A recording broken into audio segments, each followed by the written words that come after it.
Hi friends, ನೀವು ನೋಡ್ತಾ ಇದ್ದೀರಾ ಸ್ನೇಹಲ್ ಯೂಟ್ಯೂಬ್ ಚಾನಲ್. ನೀವೇನಾದರೂ ಫಸ್ಟ್ ಟೈಮ್ ನಮ್ಮ ವಿಡಿಯೋ ನೋಡ್ತಾ ಇದ್ದರೆ ಈಗಲೇ ಸಬ್ಸ್ಕ್ರೈಬ್ ಮಾಡಿಕೊಳ್ಳಿ. ನಾನು ಇವತ್ತಿನ ವಿಡಿಯೋದಲ್ಲಿ ಹೇರ್ ರೂಟೀನ್ನ ಯಾವ ರೀತಿ ಫಾಲೋ ಮಾಡಬೇಕು ಅಂತ ತಿಳಿಸ್ಕೊಡ್ತಾ ಇದ್ದೀನಿ. ಉದ್ದವಾಗಿ ದಪ್ಪವಾಗಿ ಕೂದಲು ಬೆಳೆಯಲು ಏನೇನು ಮಾಡಬೇಕು ಅಂತ ನಾನು ಈ ಒಂದು ವಿಡಿಯೋದಲ್ಲಿ ನಿಮಗೆ ತಿಳಿಸ್ಕೊಡ್ತಾ ಇದ್ದೀನಿ. ಮೊದಲನೇದಾಗಿ ನೀವು ವಾರಕ್ಕೆ 2 ಬಾರಿ ಶುದ್ಧವಾದ ಕೊಬ್ಬರಿ ಎಣ್ಣೆಯನ್ನು ನೆತ್ತಿಗೆ ಹಚ್ಚಿ ತಲೆಗೆ ಮಸಾಜ್ ಮಾಡಬೇಕು. ಹೀಗೆ ಮಾಡುವುದರಿಂದ ಬ್ಲಡ್ ಸರ್ಕ್ಯುಲೇಷನ್ ಆಗಿ ನಿಮ್ಮ ಕೂದಲು ಚೆನ್ನಾಗಿ ಬೆಳೆಯುತ್ತೆ. ಎರಡನೇದಾಗಿ ವಾರಕ್ಕೆ 2 ಬಾರಿ ಬೆಚ್ಚಗಿನ ನೀರಿನಲ್ಲಿ ತಲೆ ಸ್ನಾನ ಮಾಡಬೇಕು.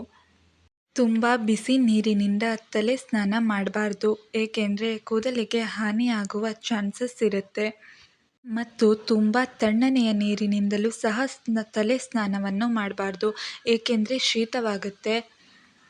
ಹಾಗಾಗಿ ತುಂಬ ಬಿಸಿ ಇರದ ಬೆಚ್ಚಗಿನ ನೀರನ್ನು ಬಳಸಿ ತಲೆ ಸ್ನಾನವನ್ನು ಮಾಡಿ.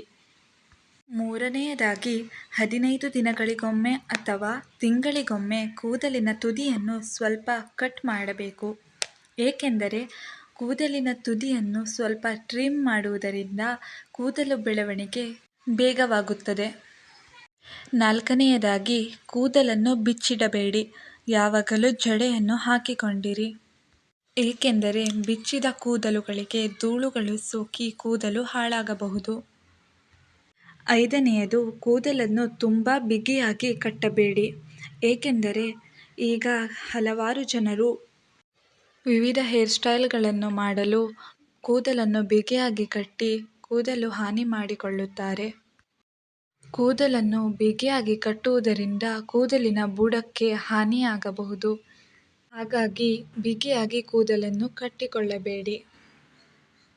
ಆರನೆಯದಾಗಿ, ತಲೆ ಸ್ನಾನ ಮಾಡಿದ ನಂತರ ಹಸಿ ಕೂದಲನ್ನು ಬಾಚಬೇಡಿ, ಅದನ್ನು ಒಣಗಿದ ನಂತರ ಬಾಚಿಕೊಳ್ಳಿ, ಏಕೆಂದರೆ ಹಸಿ ಕೂದಲನ್ನು ಬಾಚುವುದರಿಂದಲೂ ಸಹ ಕೂದಲಿನ ಬುಡಕ್ಕೆ ಪೆಟ್ಟಾಗಬಹುದು. ಏಳನೆಯದಾಗಿ, ಸೊಪ್ಪಿನ ಆಹಾರವನ್ನು ಹೆಚ್ಚಾಗಿ ತಿನ್ನಿ, ಏಕೆಂದರೆ ಸೊಪ್ಪಿನ ಆಹಾರದಲ್ಲಿ ವಿಟಮಿನ್ ಇ ಇರುತ್ತದೆ.